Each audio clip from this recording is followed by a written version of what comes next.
Hello, everyone, and thank you very much for joining us for today's webinar, Why Digital Transformation is More Important Than Ever. I'm Adria Barich, an associate for Consultants Collective, as well as the editor for Biznology, and I will be moderating the Q&A today. Today's webinar is being presented by Jem and our consulting division, Consultants Collective.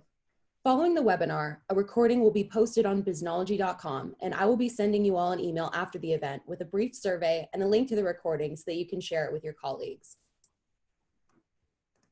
I am joined by Consultants Collective Senior Consultant and Managing Partner and StratExLead Gurmeet Ahluwalia, Kaleido Insights Partner and Analyst Jeremiah Owyang, and Jen McClure, CEO of Jem and Managing Director of Consultants Collective.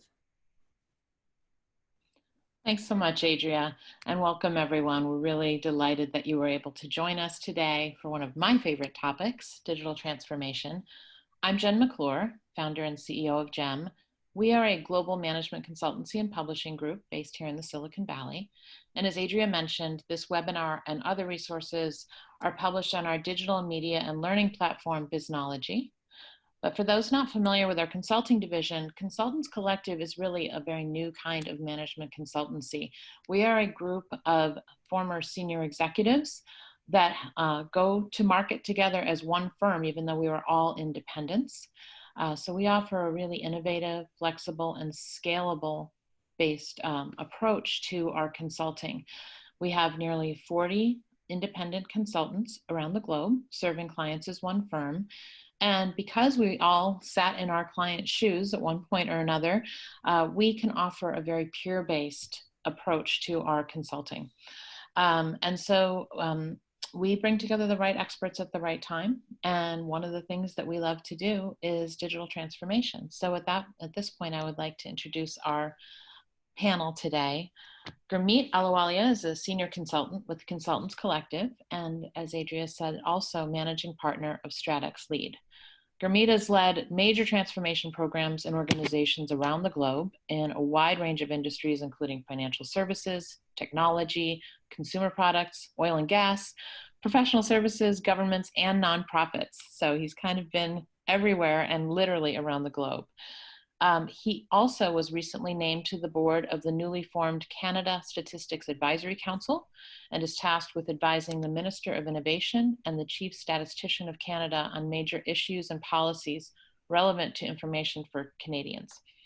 And in keeping with Consultants Collective's mission and values to serve and give back, Gurmeet was awarded the Queen's Diamond Jubilee Medal for community service and was the founding chair of the Sikhs Serving Canada organization, which operates 2 food banks in Ontario. Welcome, Gurmeet.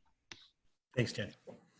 And Jeremiah Owyang is one of my good friends and a well-known and respected leader quoted in top-tier publications, cited in books, press, media, TED speaker. Jeremiah and I have known each other for over 15 years. He's been featured in the Who's Who in Silicon Valley Business Journal, and his Twitter feed was named one of the top feeds by Time. Jeremiah is a partner and analyst with Kaleido Insights. He's also the founder of Crowd Companies, an innovation club for Fortune 500 companies inspired by the emergence of the sharing economy. Previously, Jeremiah was an industry analyst at Altimeter Group, at Forrester Research, and earlier in his career was a web marketing leader at Hitachi. Jeremiah has served on the board of directors of multiple tech startups. He's also a CrossFit zealot, a Spartan trifecta finisher, and a former professional jazz musician. And one of these days, Jeremiah, you and I will play music together. I would love that.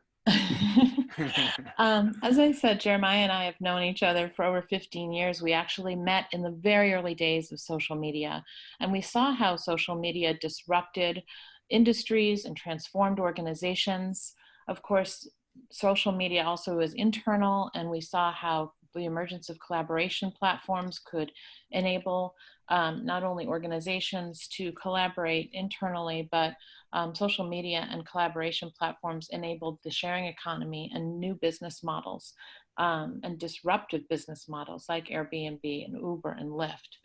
And then, of course, we've seen how other digital technologies have transformed business, cloud computing, SaaS, augmented reality, blockchain, robotics, and of course, AI and big data and more. So when the three of us were talking a few weeks ago, we discussed how we have seen and heard from some of our clients and in our readings that this COVID-19 crisis is having many organizations saying that they are putting their digital transformation initiatives on hold.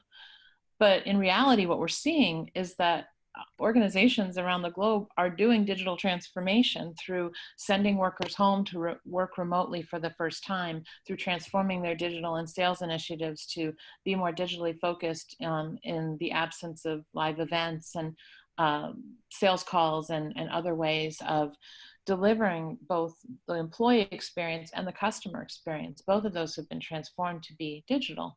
Unfortunately, for organizations that are feeling like they're having to put their transformation efforts on hold, what that means is they're being reactive to the crisis as opposed to proactive and strategic. So we wanted to talk today about really why this moment in time, this crisis, is asking that we should all be more strategic and more proactive and focus on digital transformation more than ever. So we're going to be sharing some best practices, some tips, and how to get started.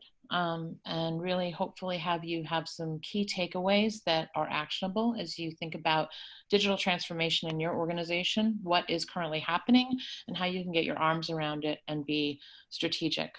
We're going to talk about the Kaleido Insights model of maturity mapping. We're going to tap into Gurmeet's extensive digital transformation expertise around some of the first things that you can do to start to make this real in your organization. So let's start with a poll. What we want to start with is to see how COVID-19 is affecting your organization's digital transformation efforts.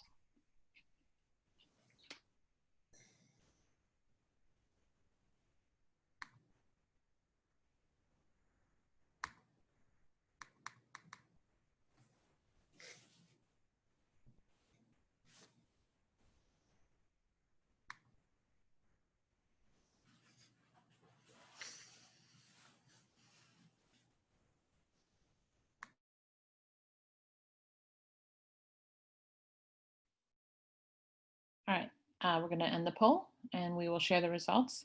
So this is fantastic, but you've blown our whole thesis. So I'm delighted to see that 86% of you are accelerating your digital transformation plans and initiatives.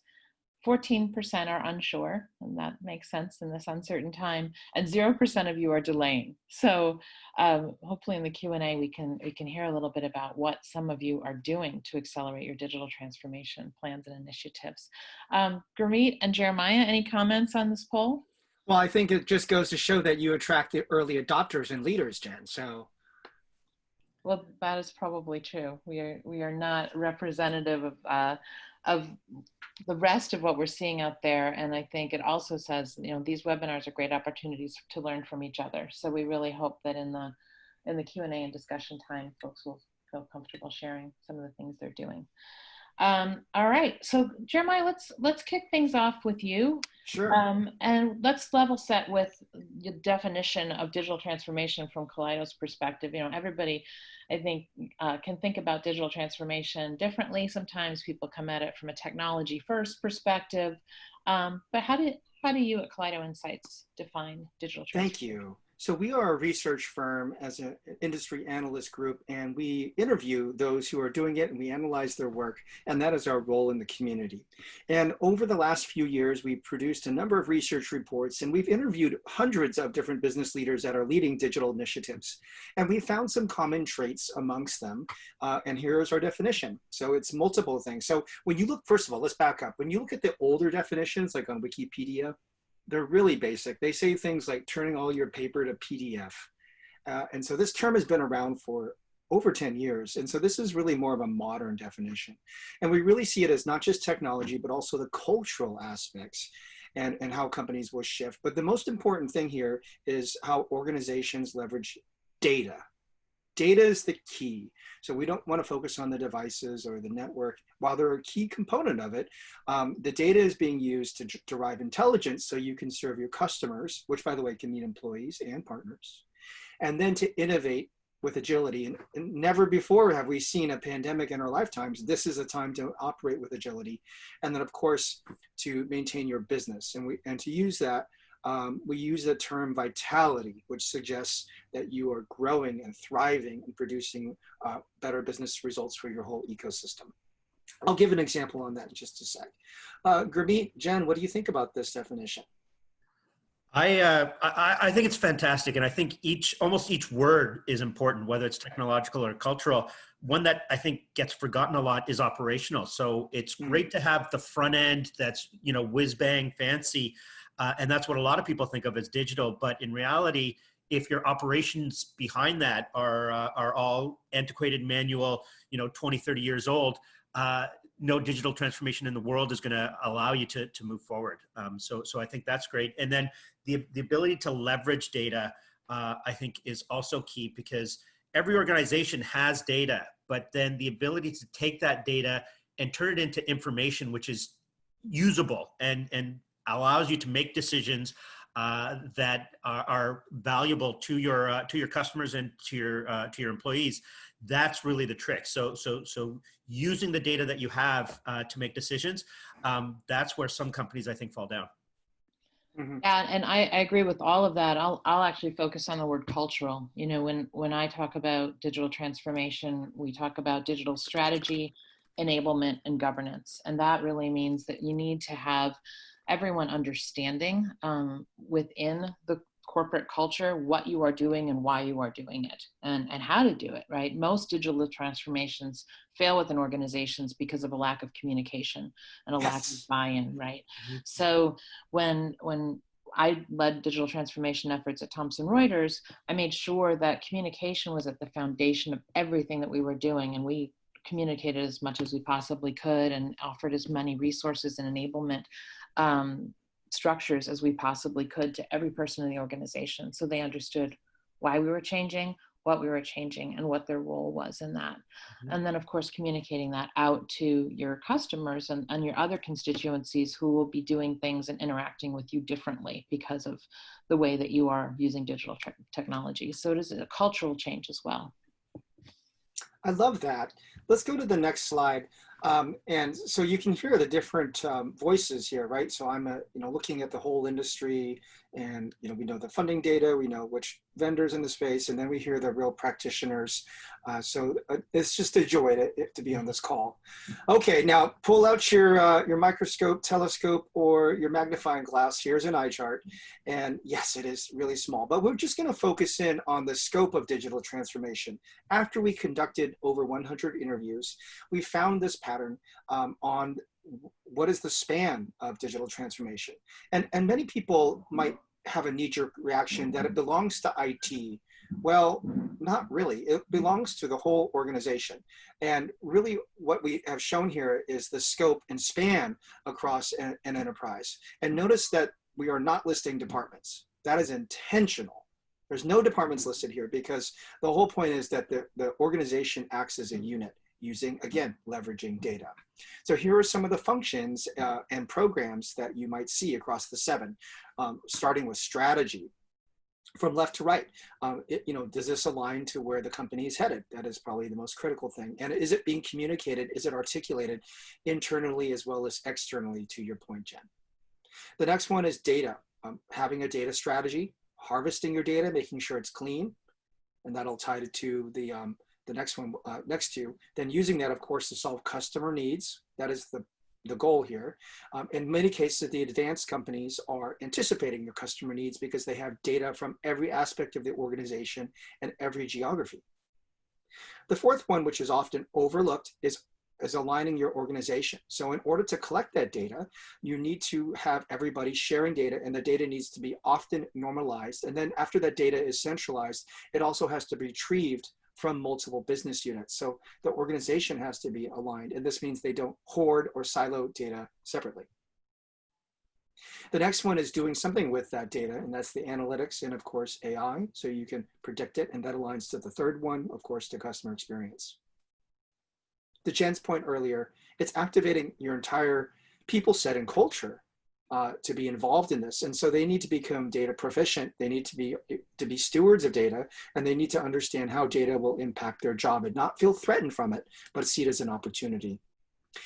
And this one, the last one here, is innovation, which is so important in today's world, is doing something new that you weren't doing before. And that's really the crux of innovation, which means for your company to be flexible and agile, and as the workers today scattered amongst their homes, or they're going back to a depleted factory line and they have to use robotics, they're innovating now in real time.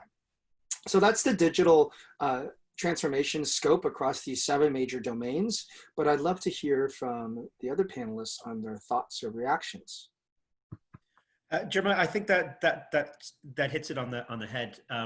The thing you said right at the beginning about it doesn't necessarily have to be IT led, or it's not an IT initiative, I think is very true. And even more, I'd go even further to say it shouldn't be led by IT. It's not a technology change. It is not changing, what's the underlying system that you're using for your core banking platform, for example. It is a transformation of your organization, how you interact with your customers, how you interact with each other. And that has to be a business-led, from the top down, from the CEO down to from the head of HR, the head of strategy, the head of the business. They all have to be invested and leading in it. And it's not just a technology change. It is a full cultural, operational, strategic change. Absolutely. And having used this model with you in partnership, Jeremiah, and with your organization for one of our clients, what we'd seen prior to bringing you in to use this diagnostic tool, to do the audit across the whole organization, to interview the entire senior leadership team, and then to be able to share out your findings, is previous to doing this exercise, everyone had a different definition of digital transformation. Everyone thought they were in a different place. Everyone thought that they should be focusing on different things. There was no alignment across what digital transformation meant or should mean for this organization. There was no unified vision or strategy. And to be able to dig in and really come up with a comprehensive audit, basically, of where they were across all of these various aspects was so incredibly helpful and eye-opening, I think, for everyone. And it really allowed them to jumpstart where they should start, and what they should be focusing on. Yeah. It's true. We love to help companies figure out what the whole organization is doing. And in each of those small little, you can zoom in, of course, on your own, each of those small words under those 7 modules are the things your company should be thinking about. And so we do measure those in different ways. Okay, shall we go to the last diagram? And this one is around maturity. And we want to think about how companies are becoming more mature. And here's that word vitality again. And by the way, you will see this document soon. One of the top cloud providers, one of those big tech companies, and I know you know the name, has hired us to publish a number of research reports on our frameworks. And we will be publishing those soon. So you will see this out in the open market in the near future. So these are the 5 phases of digital transformation maturity. And we can measure companies on where they are. There's a system that we have to do that. So here are the names. And the first one is stunted awareness, where we had fun coming up with those names. I know it's a silly name, but it's fun. So it means that, yeah, we know there's something out there. We know we need to do it, but I don't know what to do. Like, isn't that your job? No, I thought that's your job. No, I thought that's your job. The next one is distributed experimentation level 2. Different parts of the organizations are doing different things when it comes to digital transformation, but guess what that results in? Silos of information, and information that is not easily melded together because the data schemas are separate, or the data is incomplete, or there's just some issues with it. Okay, number 3, here we are. We're getting aligned. There might have been a single group that is taking over the charter. They may have the blessings of some executives. Maybe the CEO said, but maybe the rest of the C-suite's not involved. But there at least is a vision on what this could be and how it aligns towards the business. The next one is, okay, we're going to be funding you on a periodic basis, but you probably have to be asking for it. And there's just a lot of still uphill pushing to make sure that it's continuing to grow. And you can see that watering can, it's not it's not self-fulfilling itself. And then finally, here's that word again, vitality. This is the highest phase where organizations are just digitally native, and they're able to use data in all of their decisions, and they spin off new businesses from it. And so you're probably wondering, where do most companies fall? We believe that traditional companies that are non-tech based are 2 to 3. And companies that are falling apart are probably level 1. When we built this, we thought of companies like Amazon, Google, and Facebook and Apple as level 5. And that's how we built that model. I have spent some time within Amazon. They are definitely level 5 in the way they think about data, and they've empowered individual business units to generate new products on their own in a very collaborative way. But it's not limited to tech companies only. We think that companies like Starbucks and Panera and some of the auto companies are becoming tech enabled. Are 4 or 5. They're able to quickly change and be very flexible as they use digital in the organization. So this is kind of a vision. I'd love to turn it back over to the panel for your thoughts. I think it's this is perhaps one of the most important discussions for companies to have is, where do they think they are on the transformation journey on this this chart from the 5 phases? Because without the strategic alignment, it's going to fail any transformation, whether it's digital transformation or any other type of transformation that you're looking to undergo. So understanding, if you're not there, how do you get the organization there? And I don't know if there's a couple of points you want to make about how do you take a company from stunted awareness or distributed experimentation into a strategic alignment or responsive investment type status. Yeah, it's so interesting. This was a good segue from my last comment, as I think in our experience of working with you, what we saw is that clients were both in stunted awareness and distributed experimentation at the same time. But when we asked them where they thought they were in maturity, and we used a different model prior to working with you, there was not alignment in terms of the senior leadership team and where they actually thought they were, where they needed to go, and where they thought they should be focusing efforts, where they should be starting first. And so that exercise that we just talked about before in the previous slide really did bring strategic alignment. But it can be a painful process because there's also ownership issues, right? And I think you referenced this before, Jeremiah, is not only saying, well, that's your job or that's your job, but saying, no, that's my job, right? And I think traditionally we've seen that IT might think that they own digital transformation or be told by senior leadership that they own digital transformation.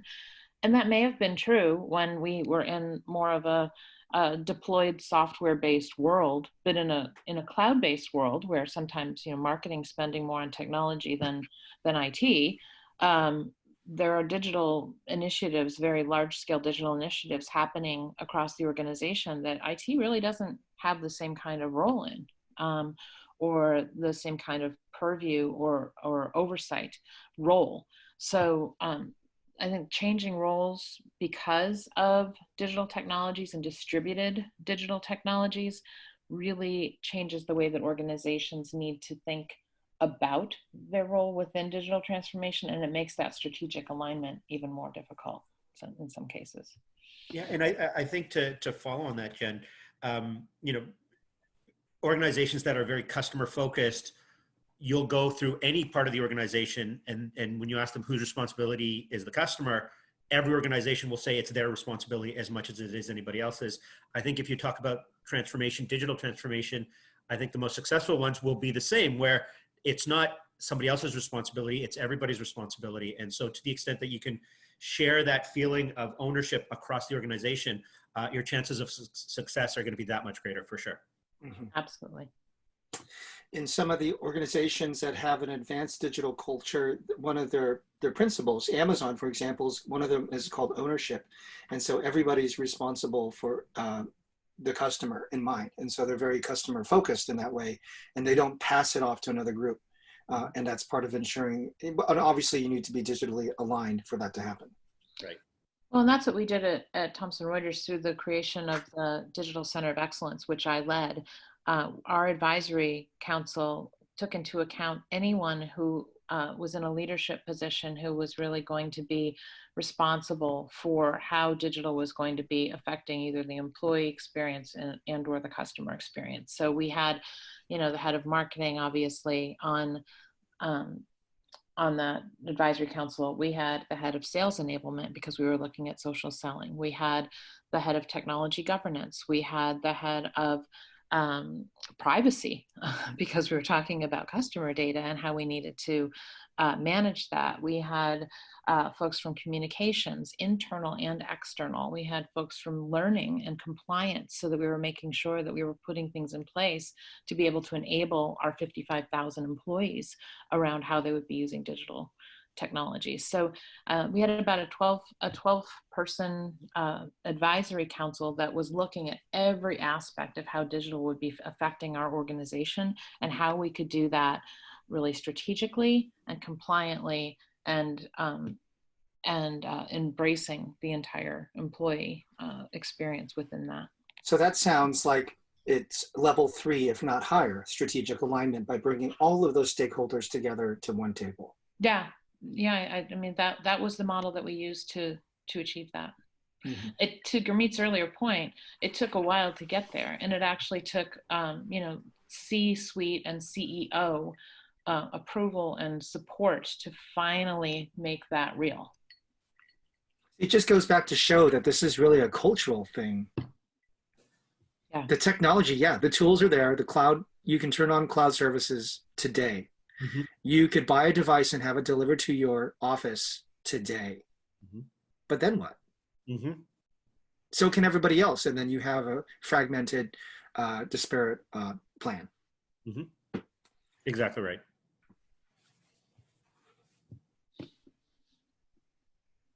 Great. I'm glad we solved all of that. We're done here. Great questions. Fantastic. Great. I think we have another poll coming up. Okay, great. And Adria, if you can start that poll.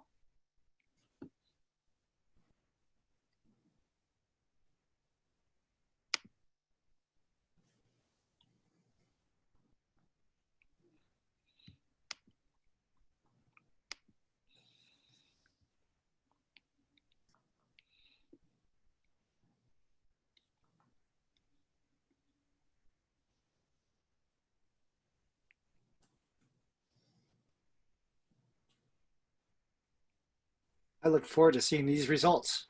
Mm-hmm. I bet they'll skew higher than what I see out in the market. That's my hunch here. Let's take a look.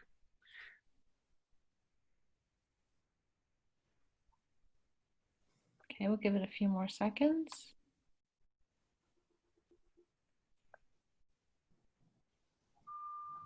Okay, we're going to end the poll. Mm-hmm. A lot of honest people, it looks like. Okay, yes, so that's interesting. So it's in the highest point is strategic alignment. So people are organizing within the company and multiple business units are coming together, and perhaps there's some executive buy-in, followed by distributed experimentation. Multiple business units are doing their own thing. Of course, this can end up in a unscalable situation later. There'll be a lot of pain, which of course will force a discussion to level 3. And then there's a tie, stunted awareness, not sure where to do at 13%, and then responsive investment means they're getting funded. So I would have expected it to be more even between level 2 and 3, distributed experimentation and strategic alignment. So we're definitely seeing a slight increase in the curve of maturity, and I'm not surprised. Interestingly enough, nobody here has a sustained vitality. Often those companies wouldn't want to tell you that they're so advanced, and they're actually, because it's a strategic advantage over others, or they're too busy and wouldn't be attending today. So I think this makes a lot of sense. Thanks everyone for participating in that poll. Gurmeet, let's turn things over to you for a bit and really talk about how to take this model, this framework, and some of the key elements of success that we've talked about, and how folks can get started in their organizations. Thanks, Jen. I think one thing that I've been thinking about recently is what's been driving transformations in organizations. In the past, a lot of the transformations have been cost-driven, of how do we get costs out? So let's digitize, and therefore we need less operational folks, or we need less staffing. The best ones have typically been customer focused. The customers are becoming more and more digital. They want more digital access. They want more digital service, and that's the best way in which they can receive the servicing. So the companies need to respond. Lately, a lot of companies that we've been seeing, as you mentioned, Jen, during the crisis, have been forced to go digital, and my guess is a lot of them will need to continue on that journey because of their employees. Employees who have started working from home, who have seen the value and benefit of perhaps occasionally, maybe not every day, being stuck at home while you're homeschooling your kids at the same time, see that there's value in doing that, will want the ability to do that going forward, and the ability to work for any company almost anywhere they live. And so that type of transformation, I think, is going to be almost sort of the next wave, but it doesn't change the fact that you need those that level of alignment from top to bottom, as Jeremiah was talking about. So no matter what is the driver of your transformation, you need ownership and you need buy-in from senior management, from CEO on down. Without that, you're not going to get people moving. Inertia is a very strong force. So you need that ownership from CEO on down. You need the investment. So whether it's savings that you're driving or whether it's investment in growth, you need to understand that this is not cheap and it's not easy. And so you need to make sure that you've got technology at the table and you're providing those resources. Don't underestimate what the transformation is going to cost, because then you'll end up cutting corners on what should be the biggest program that you're undergoing.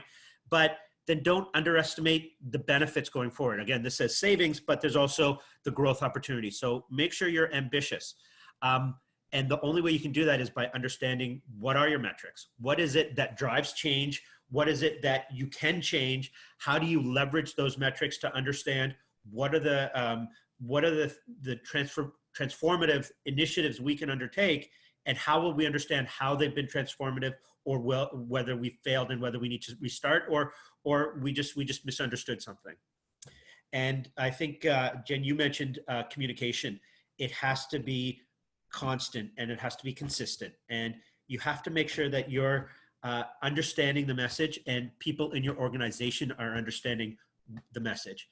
And one thing that a very senior person in one of the organizations I worked with used to say is, people don't have to agree with what you're saying, but they have to understand why you're doing it. And I think that's very powerful to me, because you're going to, when you've got an organization of 10, 20, 50,000 people, there are going to be people who are going to disagree with the direction that you're going in.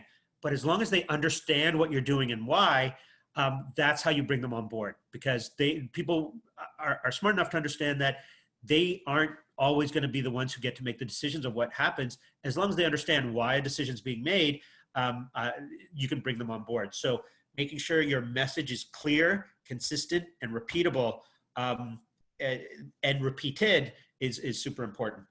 And then this, don't trickle. A transformation is not an evolution. This is not something you say, okay, we're going to take step 1, step 2, step 3, and here's our 7-year plan. A transformation has to be big, it has to be bold, and you can't do half measures, because when you say we're doing a transformation and then 2 years later we say we're going to do it again, you lose credibility and people do not buy in, and they tune out. So in advance of a transformation program, I think these are sort of the key things, is making sure senior management is 100% owning it. They're providing the resources, they understand the messaging, and they're sharing it, and have made some big, bold decisions. So Jeremiah, Jen, what do you guys think? Does that sort of match with, once organizations have decided to undergo a transformation, anything else do you think is super important before they start? Yeah, great. I think everything that you said, I agree with. I would also just ask, how does the customer experience change? What does that look like in the future? How would they anticipate the customer needs? Just kind of setting that vision in place, being customer centric. And I received that feedback also in some of my models. They say, you should put the customer in the center. And I go, yes, that's true too. But I think it's one of those, one of the 7 elements. So yeah, I think that makes a lot of sense. Yeah, I agree. And I think this is also great in a perfect world, right? And what we've seen over the last couple of months is that with organizations that have never had real remote worker plans in place, that have never supported that, for a variety of reasons, and now they have, 95% of their workers, close to 100% of their workers remotely working, they are undergoing digital transformation in essence, right? And we've even spoken with companies who've said, well, we just turned on Teams. We had it, but we just turned it on. And I'm thinking, well, okay, so now what do you do, right? And that's what the employees are thinking, and more importantly, senior leaders who don't understand how to use tools won't ask questions. We know that. So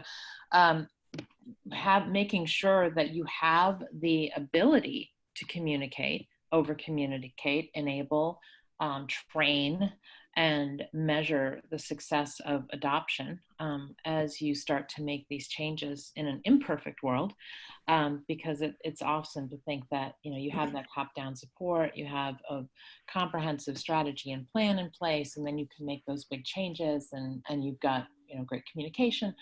But often it's not a perfect world.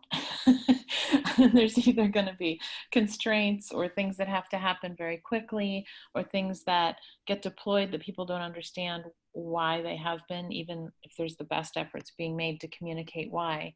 And so, in an imperfect world, I guess, what are some of the stumbling blocks that folks should really think about how they can address? I think it's a good question. I think resourcing and what happens if you make a mistake, or if you need to course correct. So as Jeremiah said, the customer being at the center. If you find that certain aspects of what you're doing negatively impacts the customer experience, you definitely want to be able to course correct and understand what it is that you did wrong, and how do you have to shift your thinking or your process. The agility, I think, is super key. So as you move forward, if you can pilot, to the extent you can pilot, that's ideal, so that you can see in a small contained experiment almost, this is the impact it would have on our staff, on our customers, on the bottom line. And it works or it doesn't work, and then we need to adjust before we do a fuller rollout. I think that gives you, it's a pretty good tool. Absolutely. I love pilots. And it reminds me that when we rolled out social selling in one organization, we did a pilot, and it was really important to have those metrics. To your point, what does success look like? And to have buy-in from senior leadership as to, we do this 50-person pilot, 6 months from now, 12 months from now, what does success look like, so that you would want to invest in this in a larger way with a larger group of sales leaders, and to not only have what those KPIs are, but what are those trusted measurements against those, that when we report back and say, here were the results and here's how we measured those results, it was credible, and it would suggest that more investment should be made in that. And so I think starting with what success looks like, establishing the metrics, figuring out how you're going to measure to those is really important. Great. So once you've launched the your program, excuse me, Adria, if we can go to the next slide, what is it that is important as you move forward? A couple things that I've seen be important is speed. So like I said, you can't do a transformation over 7 years, for example. People lose focus, the organization moves on, strategy changes, staffing changes, so the person who is leading it moves to a new role or moves to a different organization altogether. So you have to do it fast enough that you don't fall backwards. But it can't be so fast that people get whiplash and they can't keep up. You can't train your staff well enough. You can't communicate with them well enough. So understanding the speed at which you can move is key. on almost all the metrics that we talk about as strategies, my suggestion is always to be overambitious, because you can fall back a little bit if you need to, and then understand and explain it. Whereas if you find that you're going too slow, the chance to speed up is almost never there, and you'll always lose out. So same thing with ambition. If your ambition is to do X, and you decide that, you know, maybe you want to do 2X, it's a lot more difficult than going the other way around. And then in terms of how you manage and how you run the program, I think having a combination of both internal and external resources, whether it's a partner organization, whether it's bringing in 1 or 2 people to help run it, or a whole consulting team. Obviously, you need the internal folks for credibility, for understanding your business and what you're doing, keeping your ambition in line with your organization's goals. And you can't do a program or a transformation without the internal leadership. But having some external folks come in to bring in some of the new ideas that you wouldn't have done otherwise, and to push the envelope in ways that you wouldn't have done it beyond where you might have done without it. And what I like to say is, if we as an organization could have transformed, we would have transformed. We haven't, or we wouldn't need the need to transform, because we need sometimes that kick in the pants that somebody from the outside can bring that can say, this is what best in class organizations look like. And it doesn't necessarily even have to be in the industry to say, this is what a best in class HR organization looks like, irrespective of industry. They offer these types of services to their employees. They offer it in this manner. This is something that we should take a look at. And so having sometimes that external view really helps drive it. For those people on the inside who are working on the program, it can't be a project that they do as part of their regular job.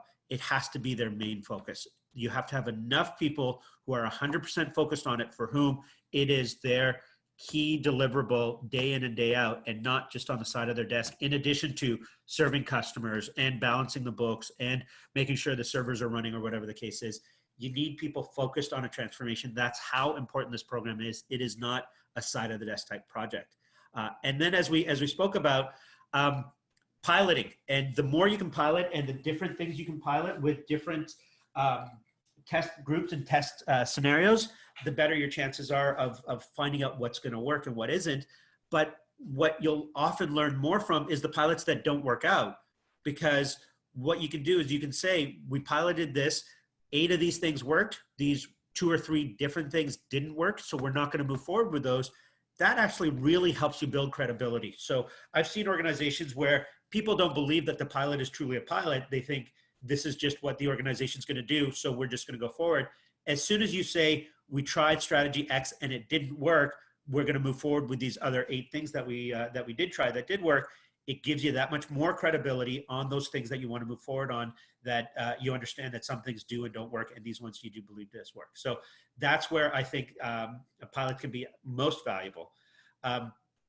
And contrary to where I was saying speed counts, transformation is a long, arduous process. And while 2 years in some ways might seem a long time or a short time, the transformation will need to be constant. And it's during that 2-year core focus program, or whether it's a year or 2 years, whatever your program is, you need to make sure that a course correction is not a backwards look, that, oh, this pilot didn't work perfectly, so we're going to stop and we're not going to move along this path anymore. You need the intestinal fortitude to understand that there will be some financial impact, there will be some people impact, there will potentially be some customer impact. You need to understand what those are, mitigate them, fix them, and continue to move forward. Because if you don't, and you just stop or you move backwards, your chance of doing this disappears for a number of years until your organization is ready to start all over again. And by that time, it might be too late. So ending on that super negative note, hopefully we take it as the converse, which is the positive of, if you do it properly, this is what sets up your organization for the future, which I think all of us see. The future is going to look a lot different than we might have thought it would look 3-6 months ago. But definitely even before COVID, the transformation to digital organizations has to move forward. I think we've all seen that transformation has only become more necessary with what's been happening recently. Yeah, actually, my favorite part of this slide is the part you didn't read, was intestinal fortitude, which I, can viscerally feel having gone through this in non-crisis times. Yeah. And I think you're right. You're like this kick in the pants, and it goes to something that I just saw in the chat box too. Is COVID? And to the folks who answered on in our first poll. Sorry, my dog is disruptive. Is that 86% of the folks on the call are saying that this particular kick in the pants is accelerating their plans, and so I think it's right to say that sometimes you need something, whether that is internally because your business is changing, your competition is changing, or the way you need to operate is changing. Is that kick in the pants that you need to accelerate? Jeremiah? I think those are all points. And just thinking about COVID, this is forcing not just employees to work from home, but the supply chain has changed. In many cases, people are, some of the companies I work with, they're rerouting their sourcing away from China. They're trying to find other places. So they have to have the right data along every phase of the supply chain, and they weren't always ready for that. So that's definitely another aspect that we see looking across the company. So the companies that are digitally enabled, have that ability to be more agile. And I think that's the opportunity. Exactly right. So Adria, I don't know if we want to open it up for additional questions from the participants. Yeah, definitely. So if anyone wants to ask questions, just go to the Q&A box and type them in. It's even just worth noting that companies that are thriving right now, these are companies that are, let's just talk about. So obviously the cleaning companies, cleaning products, yes, of course, that's needed. That's like the bottom of Maslow's pyramid, safety and physiological needs. And then secondly, of course, is any medical or pharmaceutical. So that's just kind of a given. But then you think about the companies that are changing, helping businesses get online. Any company that's helping a main street or a small business to become an online retailer or to sell things for pickup or delivery, those companies are hot. So e-commerce companies that are helping small businesses, I certainly see that as that. And then obviously the big retailers where people don't go to physical stores. So Amazon is doing very, very well in this market. And then the cloud services companies are also doing well because every organization needs to quickly spin up new forms of data or AI or chatbots in order to help them with their customer service. One thing that we've heard is that companies can't process all of the phone calls now, especially airlines and hotels. And so they are turning on chatbot programs as fast as they can to be responsive. So I just wanted to share some of the things that I am seeing out in the market. That's great. And Jeremiah, if there's no other questions, one question I would have for you is, do you see anything similar between organizations that are successful in their digital transformation beyond the five stages that you talked about? Are there strategies that they can deploy that will enhance their chance of being successful in a transformation? Like a unknown secret. Yeah. And if not an unknown secret, just what are some things that organizations need to keep in mind as they move forward to increase their chances of having a successful transformation? Yes. Well, since it spans the entire organization, they need to have the obvious thing that almost every person would say is executive support. But in reality, when we interviewed people, it's almost a given that the executives see this as mission critical. The challenge is often the middle management. And the challenge is that they are being judged and rewarded and penalized for quarterly performance. And so they need to get their continual product lines out to market. And when we interviewed folks, they said terms like the frozen middle layer or the permafrost or the frozen tundra, that very descriptive terms around middle management, was unwilling to move. Or there might be turf wars in the organization, maybe based on geographies. They didn't want to work with another geography, or they didn't, or a distributed group didn't want to work with corporate, or one business function didn't, or a product line didn't want to work with another business function or product line. And so there was often those internal cultural wars that would happen at the middle layer, despite the executive team espousing the importance of digital in order to connect to customers. Yeah, I think that's an excellent point. I think one of the points I'd put is that it has to be start at the top, but it can't just be the C-suite. It's 3 to 4 levels down at least.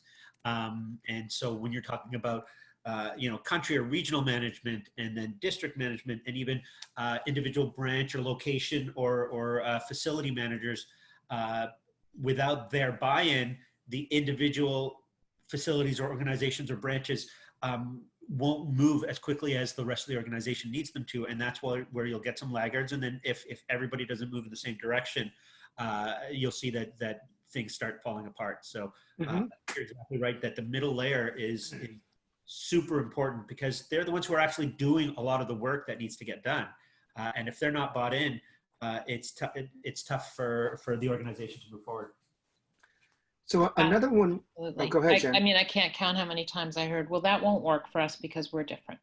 Yeah. Within the organization. And actually, I would like participants to, if you've heard that in your organization, you're trying to lead digital transformation, you've heard from different parts of the organization, different functions, different regions, that won't work for us because we're different. You don't understand. Put your hand up. Yeah, there you go. Hands, hands, hands. They're not that different, right? You need to listen, and you need to dig in, and you need to have that conversation. And then you really need to address the fact that there is a larger strategy, that things will work, that it's going to be okay, and that you're actually not that different. And every organization, unfortunately, I think that I've ever been part of or worked with has experienced that pushback. So another myth that we have, and we actually did a blog post on digital transformation, myth busting. And so the second one, and this was written by my colleague Jamie, is myth number 2, digital transformation is a final destination. Quote, we've reached the final phase of DT maturity, now let's relax. No. This is around changing the whole organization, and this will be the normal behavior going forward. So you can't, go backslide because your competitors will be doing this. This is how the company will be behaving, using data to make decisions, doing iterative products, testing new products out in the market. This will become the normal way. So that's another one that we hear. Yeah. Adria, I see we have a couple questions. Yeah. Okay. So what are your views of digital identity and its potential role in digital transformation, especially in pandemic and post-pandemic times? Especially what challenges to adopting digital immunity passports? Ooh, and that's a question from Kevin. He's one of the leaders of innovation at a leading Silicon Valley firm. Hey, Kevin. I know Kevin. We've worked together on numerous projects.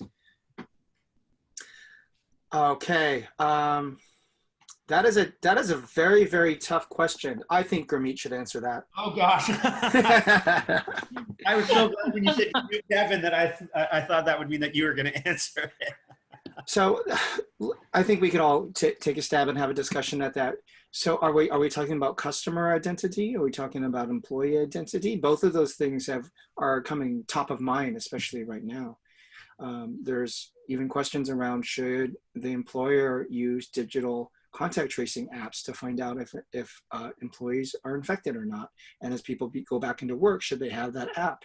How does that align to HIPAA? How many biometrics will be shared? Can you scan somebody's face, or are they too close to each other at work, on the production line, or at a warehouse, or in the office? And you can see people's faces now. Those cameras are being set up even externally in the world. And then also with the customer side, how much should you know around customers? I've met with heads of digital from credit card companies. Well, Gurmeet, you come from financial services, and I've met with heads of product managers at the big tech companies here in Silicon Valley, and they both told me, if you knew how much information we have over you, Jeremiah or John Doe or Jane Doe, you would probably stop using our products. You'd be scared. We have so much, we just don't want to show you. So I think this cat is already out of the bag. It's a reality. So it's about helping customers understand that by the transaction of giving up that information, you can receive something contextually back or recommendations. That's my take.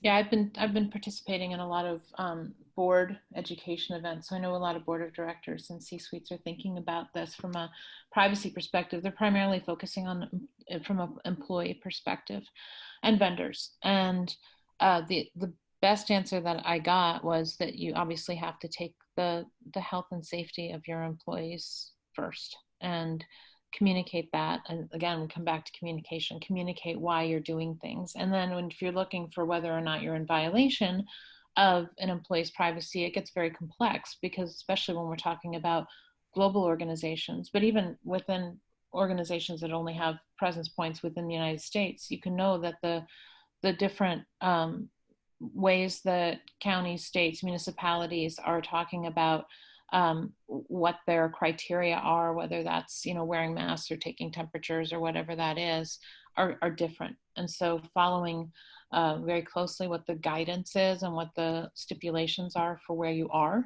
geographically. There's also, of course, privacy laws that are different from region to region.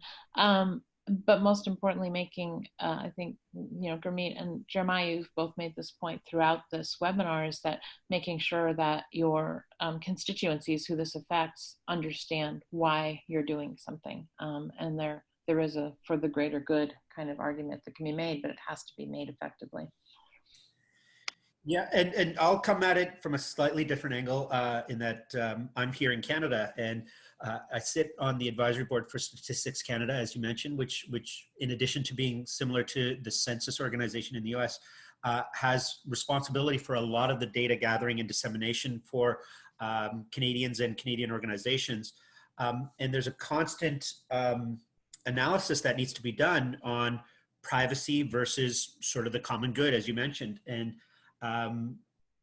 Canadians and people in general have given up a lot of their privacy without necessarily knowing it to corporations, whether it's Google, whether it's Amazon, Apple, et cetera. But then when it comes to whether they want the government to have that type of information is a totally different scenario. So these questions are not ones that I think we would be able to answer in the next 2.5 minutes, but are important as organizations move forward on their digital transformation. How much data are you gathering from your employees and your customers, and for what purpose? Because gathering data for the purpose of data, I think, is the stuff that's going to get you in trouble. If you're gathering it for a legitimate business purpose, then definitely that makes sense, and that's what you know, data is the new currency. But there comes a point where the gathering of data becomes more problematic because it's not necessary for the work that you're doing or the services that you're providing. And the question comes, why are you getting it? How are you storing it? And what happens if it gets out? And it just puts you and your customers and your employees at risk. Absolutely. You know, I think over the past year, there's been a lot more conversation and attention being paid to digital and data governance, kind of spurred by the new privacy laws, as well as digital ethics and data ethics. And this kind of question will really, I think, make that even more salient, more real, more important, that we start to think about who in the organization, and again, it won't be one person, but what is our way that we approach the questions around digital and data ethics in our organization, and make sure that everybody understands what that POV is. We had one other comment from Linda Sharp, but talking about, you know, really rethinking our processes to create value for both the customer and the company, and I would say the employee, and that, you know, maybe this moment in time, this pandemic, gives us the opportunity to really do that. And I think that's what we've been talking about throughout today. So as we wrap up, I'm going to do lightning round, you know, in 30 seconds or less, because we're right at the bottom of the hour. Each of you, can you just give your one key takeaway that you want folks to take away from today to spark digital transformation within their organizations and help them move to the next level? I'm happy to go first. What I'll say is that making sure that you understand digital transformation is not just the front end. It's not just signing people up for teams. It's making sure that throughout the organization, processes and functions that are antiquated are modernized and become as agile and modular as possible, so that your organization can move forward and adjust to any, whether it's a pandemic or a change in customer needs or a strategic change or regulation or customer experience desires. That's what that's what one of the key values of the digital transformation. Thanks for me. Jeremiah? Yes. In addition to that, it's trying to paint a vision on how the customer experience will change. So for example, Panera is trying to give, customized products, whatever you want, and anticipate that. So all the data and the organization should align towards that type of vision. So having the customer in mind is critical, not just turning all paper to PDF. Thank you. Thank you both so much. This was so much fun, and I hope everyone on the line found it valuable. As Adria said, the recording of the session will be available on Biznology. Check out that's media site and learning platform. We have lots of resources there, and look for an email from us, and I hope you'll join us for our next webinar. And I hope everyone has a great day and stays healthy and well, in body, mind, and spirit. And again, Jeremiah and Gurmeet and Adria, it was a pleasure. Take care, everybody. Thank you. Thank you.